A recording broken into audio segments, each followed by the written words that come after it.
हरिओम.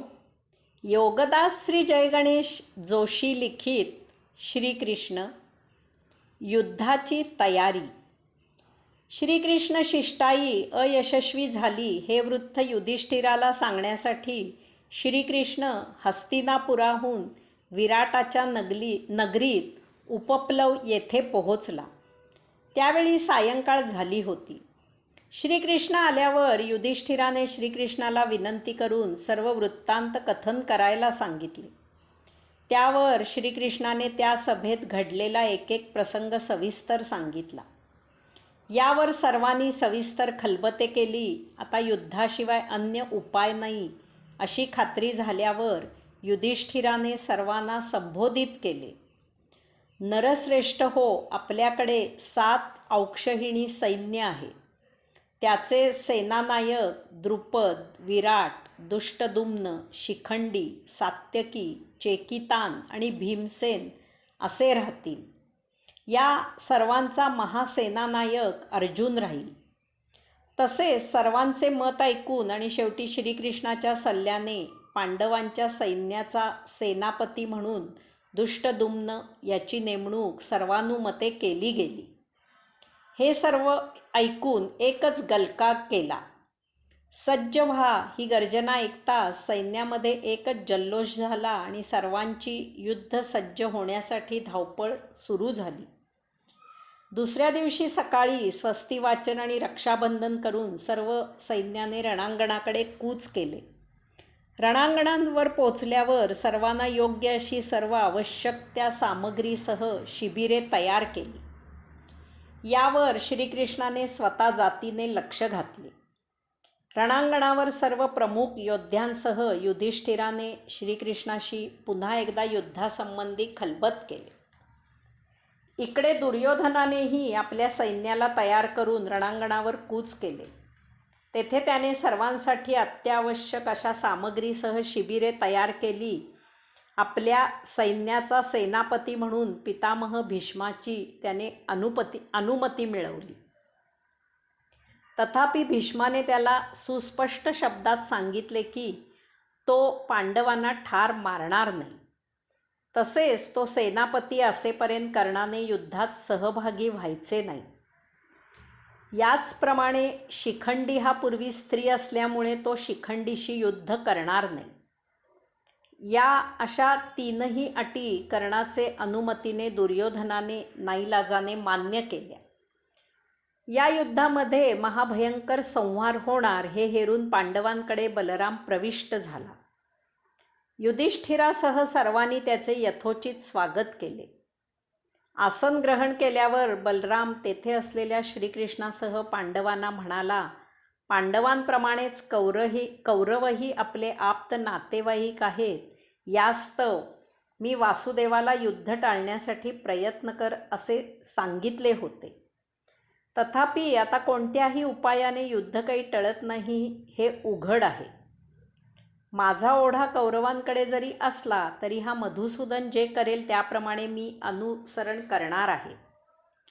दुर्योधन आणि भीम हे दोघेही माझे शिष्य आहेत.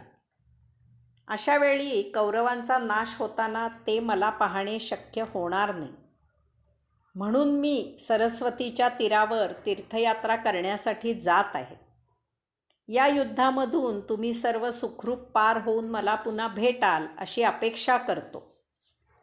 असे म्हणून बलरामाने सर्वांचा निरोप घेतला आणि तीर्थयात्रेसाठी त्याने प्रस्थान ठेवले. याच वेळी रुक्मिणीचा भाऊ रुक्मी, ज्याने रुक्मिणी स्वयंवरासाठी विरोध करून श्रीकृष्णाशी युद्ध केले होते, तो आपल्या 1 औक्षहिणी सैन्यासह पांडवांकडे त्यांना मदत करण्यासाठी आला. युधिष्ठिराने त्याचे यथोचित स्वागत केले. परंतु त्याचे सर्वांना कसपटासमान लेखणारे दर्पोक्तियुक्त भाषण ऐकून अर्जुनाने त्याला फारसे प्रोत्साहन दिले नाही. ते पाहून तो कौरवांकडे गेला. तथापि तेथेही दुर्योधनाने त्याला वाटेला लावले. उलूकदूत. अशा प्रकारे हिरण्यवती नदीच्या किनारी पांडव आणि कौरव यांच्या छावण्या घातल्या गेल्या. त्याच वेळी दुर्योधनाने कर्ण, दुःशासन, शकुनी यांना बोलावून काही गुप्त चर्चा केली. त्यानंतर दुर्योधनाने शकुनीचा पुत्र उलूक याला बोलावून त्याला सांगितले की तू माझा दूत म्हणून पांडवांकडे जा. दुर्योधनाने त्याच्याबरोबर श्रीकृष्ण आणि प्रत्येक पांडव यांना स्वतंत्रपणे निरोप पाठविला. हा निरोप युद्धाआधी पांडवांचा झाला तर तेजोभंग व्हावा यासाठी होता. पांडवांना आपण षंड, डरपोक, कसपटासमान मानतो हे कळावे यासाठी होता. तसेच दुर्योधनाला त्याचा अहंकार, घमेंड, मिजास पांडवांना ऐकवायची होती यासाठी होता. निरोप खूप पाल्हाळ लावलेला होता. परंतु संक्षिप्तपणे सांगायचे म्हणजे श्रीकृष्णाला शिष्टाईच्या सभेत चेटूक केल्याबद्दल दोष देऊन माया मलाही करता येते. हिम्मत असेल तर समोर युद्धाला ये आणि तूच म्हटल्याप्रमाणे पांडवांना राज्य मिळवून दे असे आव्हान केले होते. युधिष्ठिराच्या धर्मपरायणतेला दोष दिला होता. उंदराशी दांभिक दोस्ती करून नंतर त्यांना संपविणाऱ्या बोक्याची तुलना करून युधिष्ठिराच्या धर्मपरायणतेची बैडाल व्रत अशी निर्भत्सना केली होती. भीमसेनाचा खादाड असा उल्लेख करून दुर्योधनाचे मी रक्त पिईन ही प्रतिज्ञा पूर्ण करण्याचे त्याला आव्हान दिले होते.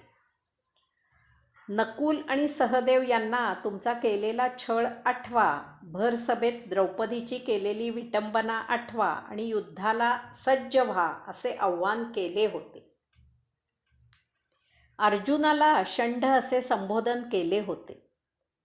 तुमचे जिंकलेले राज्य, द्रौपदीची केलेली विटंबना, तुमचा वनवास, तुझे 1 वर्ष स्त्रीहून राहणे हे सर्व आठव आणि भेकड बोलणे करण्यापेक्षा युद्ध कर, तेथे पराक्रम गाजव असे आव्हान केले होते.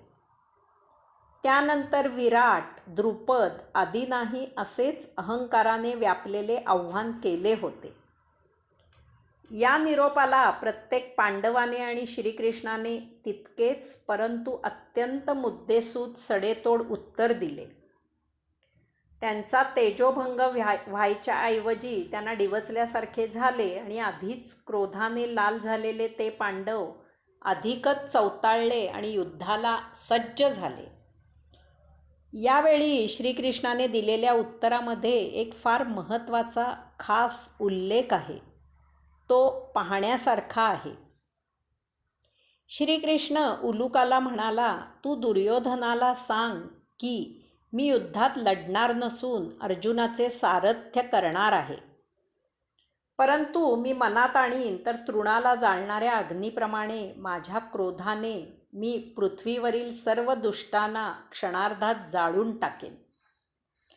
परंतु अखेरच्या क्षणीही हे असे माझ्याकडून होऊ नये अशी माझी इच्छा आहे.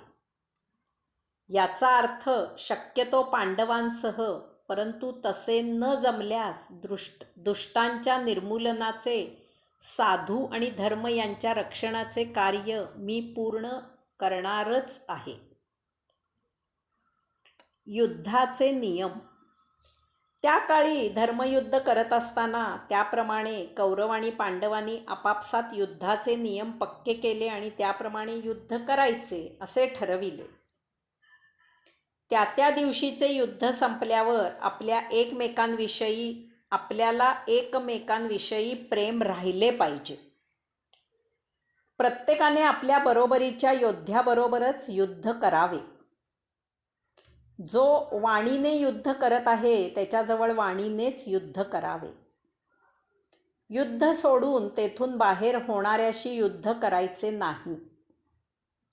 रथारूढाने रथारूढाबरोबर, हत्तीवर आरूढ झालेल्यांशी हत्तीवर आरूढ झालेल्यानेच, अश्वारूढाबरोबर अश्वारूढाने आणि पायदळाबरोबर पायदळाने युद्ध करावे. संभाषण करून इशारा देऊन प्रहार करावा. घायाळ झालेल्यावर प्रहार करू नये. एकाशी युद्धात गुंतलेल्यावर, शरण आलेल्यावर, आयुधे संपलेल्यावर, कवच नष्ट झालेल्यावर, सारथ्यावर, घोड्यावर, शस्त्रे आणणाऱ्यावर, वाद्ये वाजविण्यावर आक्रमण करू नये. अशा प्रकारे युद्धाचे नियम ठरविले गेले. हरिओम.